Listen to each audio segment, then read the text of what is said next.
and it's like, whoa, and it blows your mind. It's all the shading and stuff. It's really well shaded. Everything looks so rounded. And you're really going to think that it's a game that's a generation ahead of its time. Yeah. It's brilliant. Last-second timing stuff in there where you have to jump real quick. I think a lot of people are going to be surprised at the kind of game that Donkey Kong Country is.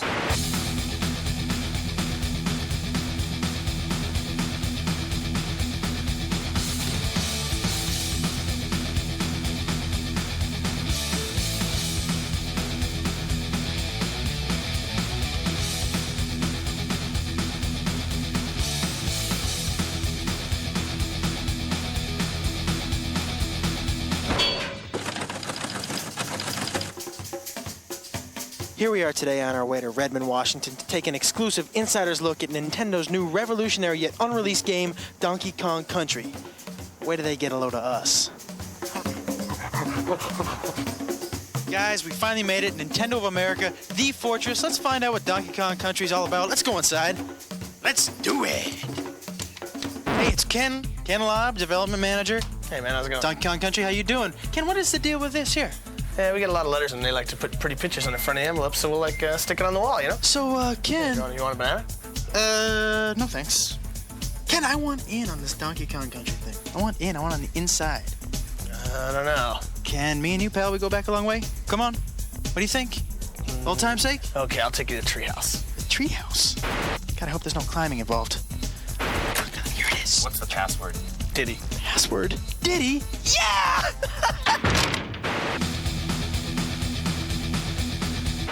You know, after about 1,000 ditties, we finally get into the treehouse. We're gonna say hello to Tony Harmon. He is the product development manager here at Nintendo. Tony, how you doing? Pretty good. Welcome to the treehouse. Thank you very much. And I want to know, the story behind the game. I'm here to talk about the story. I'm the wrong guy. We need to get Dan here. This is Dan Osen. Oh, Dan! What's up? How are you? Pretty good. Good, Dan. I want to know something about this story. Basically, we had a chance to kind of create a new story for Donkey Kong. We gave him a world to live in, some supporting characters, foremost among those Diddy Kong, the little Kong wannabe monkey guy. Little Kong wannabe? He's a cool little dude who follows Kong around, tries to be just like him. The story actually picks up with Diddy sitting in the jungle guarding the banana horde. No sooner does the storm start, nightfall, Kremlings come, stuff Diddy in the barrel. What are... Kremlings are the tribe of evil reptilian beings who inhabit the island, and they're very envious of Kong's banana stockpile. As we all are. Yes, as anyone would be. Yeah. And they stuff Diddy in the barrel, punt it in the bushes, and grab all the bananas and take off with the loot. Donkey wakes up and... Next day, Kong wakes up, where's my bananas? He goes out to find him. Rescue his little buddy, find out where he is. But Kong's angry, he's got his little buddy back, but he needs his bananas. So we get the Kremlins, we got Diddy, and we get the big fella. Tony, did you have a favorite character? Are there more characters in this? There's a lot of characters. I like the whole Kong family. We got Cranky. Cranky's the star of the original Donkey Kong game. Still alive, is he? Dad or grandfather played that game. Wow. Then we also have Funky Kong. Funky is kind of the California circuit kind of Funky Kong. Yeah, he That's runs nice. Funky Flights, and the Funky Flights allow you to fly around to different parts of the game. We also got Candy Kong. Candy Kong is Donkey Kong's love interest. Okay, good. I was wondering, maybe I could take a look at the game? Yeah, Sure. right over here. These guys are so easy. Yeah. This is Armand, and this is Rich. Hey, how you doing? Oh, hey. These guys test Donkey Kong Country for a living. We have hundreds of areas in Donkey Kong Country, and these guys have to play each area probably 100, 200 times each, weeding out all the bugs. This is a prototype board. There's 8 chips on this, 4 meg each, which makes it a 32 meg game, the biggest game ever. This 32 megs allows us to do a variety of action and a variety of backgrounds. We have snow levels, jungle levels, The pyramid type level. pyramid levels, The cave scaffolding level. The forest levels. The industrial level. And underground, factories, all kinds A of lot of different bizarre levels in places that you wouldn't expect to find on an island. Yeah, it does. We've got a bunch of guys that call it goodies. These guys help you out. We got Ramby, who's a rhinoceros who bashes through some walls, helps you find some hidden areas. We got Winky the frog. He's bad. He can jump on top of a lot of chairs. Espresso either. Yeah, we got Espresso. That's an ostrich, a flying ostrich with these little bitty wings and goes flapping along the top of the screen. We have a lot of other special effects we do as well. On the snow level, we have 12 different layers of snow going back and forth. We have forest levels with parallax scrolls for dimension in the game. How did this project get started? Visited my friends at Rare. Rare's been working with Nintendo for a number of years, and Tim Stamper, the head creative person there, was telling me about an idea he had to make a game out of fully rendered characters. Tim, I was just curious as to how you made them look so real. Because we're based in Twycross, we have a zoo about 2 miles away. Ah, you went to the zoo. The zoo, yeah, and had a good look at the gorillas and the monkeys, and with video cameras, it was pretty funny. Hey, big fella. Hey, there's Diddy. Diddy and Donkey. Oh, get out of the way, Diddy. How's it feel to be the prototype, fellas? Using advanced computers to produce a three-dimensional model that we can display on a computer screen. So, what do we got to eat here? Well, today we got the cream of banana soup, the banana and peanut butter sandwich. Hey, well, your name is George, George Zachary from Silicon Graphics. I was wondering if you could help me out a little bit in explaining the game. Sure, it's a really cool game. It was created on this thing called the Challenge, which is this really advanced supercomputer. Basically, picture 20 supercomputers in a box. Now, with all this technology, am I going to have to buy an adapter for my home Nintendo? Not at all. In fact, when the game was created on the Challenge, it was basically specially output to the Super Nintendo game system.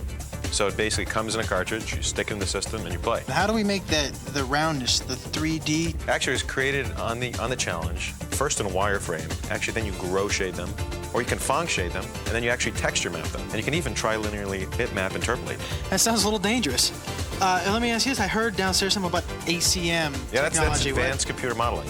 Basically, what you can do with it is it lets you create fully realistic, fully rendered 3D graphics, so the person has a sense of really being there. Same computers that were used in Terminator 2, Jurassic Park, new movies like True Lies, Mask. A year and a half later, we're closing on the finish of the game. All right, here we are. We're about to talk to two guys who play this game 24 hours a day, 7 days a week. And guess what, folks? Guess what? They get paid. This is Henry. Henry, say hello. Hey, what's up? Henry, we were wondering if maybe you could show us a couple tips and pointers. Yeah, sure, no problem. That'd be great. Great. Okay, well, this is the first level, and this is Donkey Kong's treehouse, and that's where we got our name from. And there's a banana arrow on top of the trees when you first start. Donkey Kong can drop down there, and he can knock the keg out of the floor, and he can roll it up against the wall and bounce back and ride it. Ah. And Donkey Kong will just cruise straight through the first part of this stage, and it's a good way to get people started off. You can just bowl over some of the tougher enemies that might have gave him a problem. Right. Yeah, hey, you hungry? You want a banana? No. Well, I guess I could show you something else, too. This is a snow level later on in the game. It is snowing. Donkey Kong can now ride thin barrels and shoot out. And this one part here is a series of barrels, and if you can navigate it properly, almost perfect, and not miss anything, you can score a bunch of free men at the end of the level. Bunch of free men, not just one. Yep, a bunch. A blue balloon comes up, and Donkey Kong can grab it. There it This is. is very hard? It's tough. You got to get it down perfect. And Wow, so there. you got a bunch of free men. Let's go talk to Isaac. This is Isaac. Isaac, say hello. Hello. Isaac, I was wondering maybe you could show us a couple more pointers. Possible? Yeah, I can do that. No problem. These guys are great. All right. What do we got? We got more Okay. snow. Yeah, we have more snow here. Okay. What we're gonna do is we're gonna jump on this igloo and use this really slow vulture. It looks peculiar. Peculiar enough to get us into a bonus level. Bonus. And I must say, this is one of over 100 bonus levels. 100 bonus levels. Yeah, and in this bonus level, Not you something have you see in every game. Absolutely. You have to guess which barrel that this golden medallion's gonna wind up in. Like to take a guess? Yeah, the far right. Okay. Oh, you're very good. Very good. Okay, the second tip I'm gonna show you, it involves our little friend Diddy.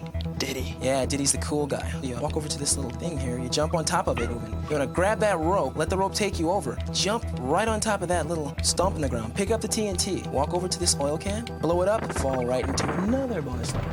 Now, what you want to do in this bonus level is jump out of this canister here, out of this little can, and grab the balloon. So we have some pointers now.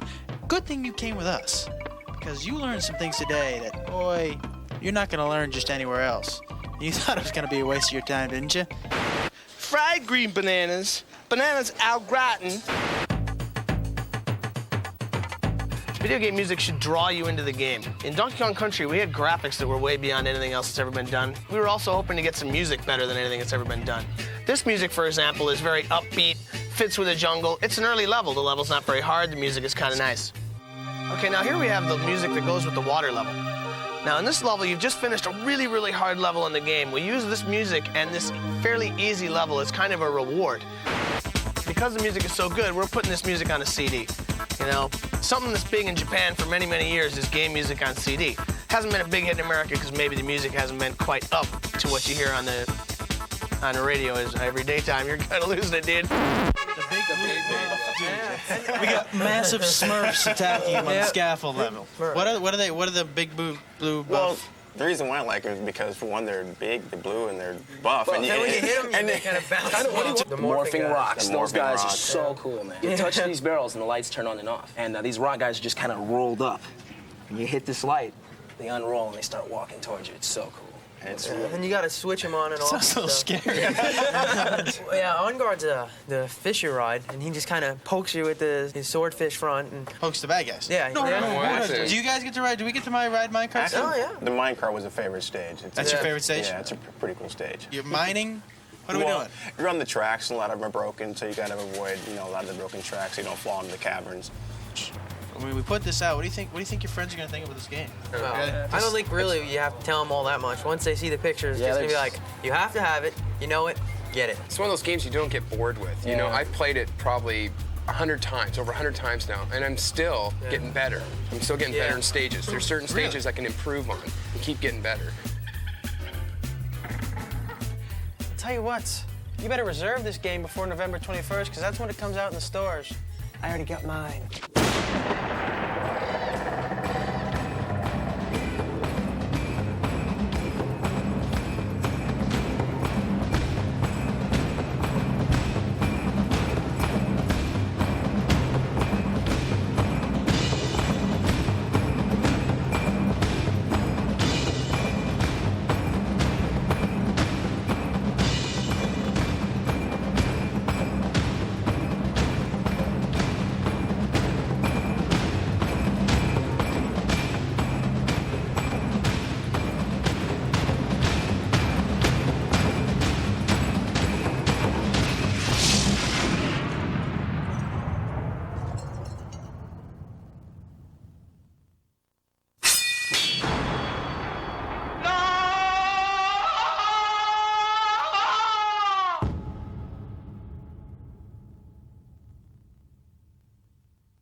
Let's see what's in here.